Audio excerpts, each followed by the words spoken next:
आचारसंहिता काही निवडणुका ज्या आहेत त्या अचानक रद्द झाल्या, त्यामुळे कार्यकर्त्यांमध्ये नाराजी आहे. कारण उद्या मतदान होतं आणि काल त्या निवडणुका रद्द झाल्या. मला असं वाटतं की निवडणूक आयोगाने कायद्याचा चुकीचा अर्थ लावलेला आहे.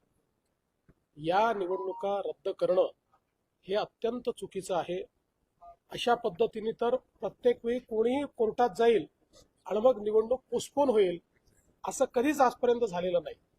कुठला कायदा निवडणूक आयोग काढताय, कुठला कोणाचा सल्ला निवडणूक आयोग घेताय याची मला कल्पना नाही. पण मी जो कायदा मी बघितलेला आहे, जेवढा माझा कायद्याचा अभ्यास आहे, मी अनेक वकिलांशी देखील बोललो, त्या सगळ्यांचं मत आहे की अशा पद्धतीनं या निवडणुका एखादा व्यक्ती कोर्टात गेलाय म्हणून पुढे ढकलता येत नाही.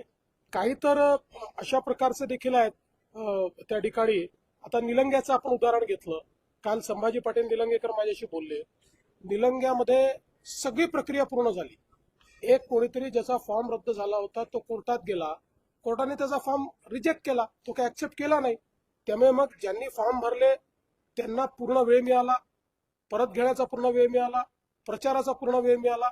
आणि कोणीतरी पार्टी केलं होतं म्हणून या ठिकाणी निवडणूक पोस्टपोन करणं हे अतिशय चुकीचं आहे. अर्थात निवडणूक आयोग स्वायत्त आहे, त्यामुळे त्यांना निर्णय घेण्याचा अधिकार आहे. पण माझं मत आहे की कायदेशीररित्या या ज्या निवडणूक आयोगाने पोस्टपोन केलेल्या आहेत त्या पूर्णपणे चूक आहेत. आणि त्यानंतर आता पुन्हा म्हणजे हा त्या कॅन्डिडेट्सवर किती अन्याय, ज्यांनी प्रामाणिकपणे सगळ्या गोष्टी केल्या आणि आता उद्या निवडणूक आहे आज तुम्ही पोस्टपोन करून टाकता. त्यांचे श्रम, त्यांची मेहनत, या सगळ्या गोष्टी गेल्या वाया. आता 15-20 दिवस पुन्हा त्यांनी प्रचार करायचा. हे मला असं वाटतं अतिशय चुकीचं आहे.